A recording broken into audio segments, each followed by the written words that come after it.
We have our own independent solar cell test room.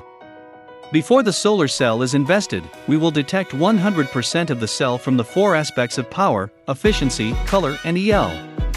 We have the state-of-the-art superimpillary solar cell laser cutting machine and superposition machine, and we use the best conductive glue and solar cell tab welding, Debon brand, the same brand with TW Solar.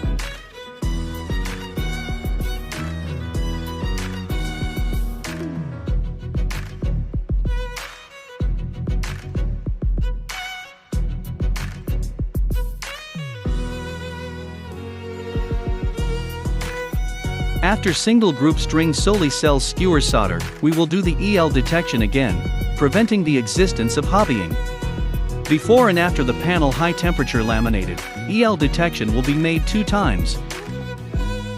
After the lamination is completed, install the aluminum alloy border with the automatic frame machine.